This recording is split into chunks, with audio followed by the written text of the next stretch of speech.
মুক্ত বাতাসে স্বাধীনভাবে কথা বলার সাহস পেয়েছে। বিগত 16 বছরে বাংলাদেশ জাতীয়তাবাদী দলের বহু নেতাকর্মী আন্দোলন করতে গিয়ে শহীদ হয়েছে, গুম হয়েছে। বহু মানুষ আহত পুঙ্গত্ব ভরণ করে বেঁচে আছে, তাদের প্রতি সমবেদনা জানাচ্ছি। আমি বিগত দিনে আখাউড়া পৌর মেয়র তাকদির খলিফা কাজলের ভাই ফুরকান খলিফা সম্পর্কে আপনাদের কাছে কিছু বক্তব্য তুলে ধরছি।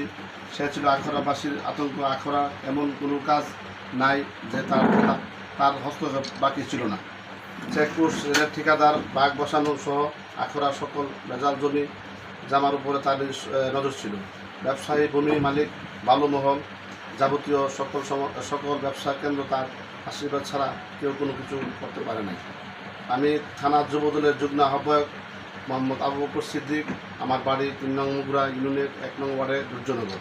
আমি ইতিপূর্বে 2বার মেম্বার নির্বাচিত হয়েছি, বর্তমানেও আমি মেম্বার। গত 5 বছর পূর্বে আমার বাড়ির পাশে 30 কানি কৃষি জমিতে উক্ত ফুরকান খলিফা জোরপূর্বক তিতাস নদী থেকে বালু উত্তোলন করে আমাদের যৌথ পরিবারের 30 কানি জমিতে মজুত করেন। আমরা তাকে বাধা দিলে সেই বাধা অনুপাত করে নেয়। দীর্ঘদিন বিভিন্নভাবে অবগত করে কোনো ফল হয় নাই। অবশেষে সে আমাকে প্রস্তাব দিয়ে যে বালু উত্তোলন করা হয়েছে তা বিক্রির পর আমাকে 4 ভাগের 1 ভাগ টাকা পরিশোধ করবে। তবে শর্ত হলো তুমি বিএনপি করতে পারবে না। পাশাপাশি তোমাকে মিডিয়ার সামনে জয় বাংলা স্লোগান দিতে হবে। অন্যথায় টাকা দূরের কথা, তোমার বিরুদ্ধে বহু মামলা মোকদ্দমা হবে।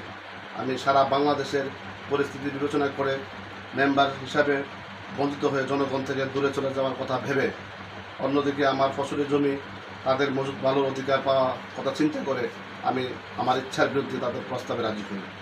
তারপরে দেখা গেল সামাজিকভাবে বিএনপি কর্মী থেকে আওয়ামী লীগ স্লোগান দেওয়া হয়ে ভাবমূর্তি ক্ষুণ্ণ করে আমার জায়গার টাকা চুক্তি মোতাবেক পরিশোধ করে নাই।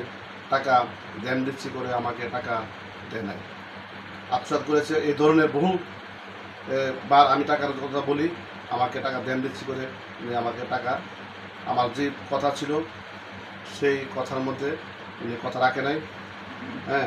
যা এই ধরনের বহু ঘটনার ইতিহাস ফুরকান খলিফার দ্বারা সংগঠিত হয়েছে, যাহা আস্তে আস্তে জনগণের মুখ খুলবে। আমি তাহার দ্বারা আত্মসাৎকৃত ফিরে পাওয়ার জন্য আইনগত ব্যবস্থা নিব। সেই মোতাবেক আপনাদের সাংবাদিক ভাইদের সহযোগিতা কামনা করছি। সবাইকে ধন্যবাদ। আসসালাম। বালু উত্তোলন করা হয় তখন ওনার কাছে আমরা বিভিন্নভাবে টাকার জন্য কিন্তু ওনার কাছে আমরা যাইতাম। তখন একাধিকবার যাওয়ার পরে উনি বিভিন্নভাবে হুমকি দামকি বিভিন্ন প্রশাসনের বই দেখায় ওনার কাছে আমরা ওইরকম যে টাকাটা দেওয়ার কথা ছিল এই টাকাটা আমরা পাইনি।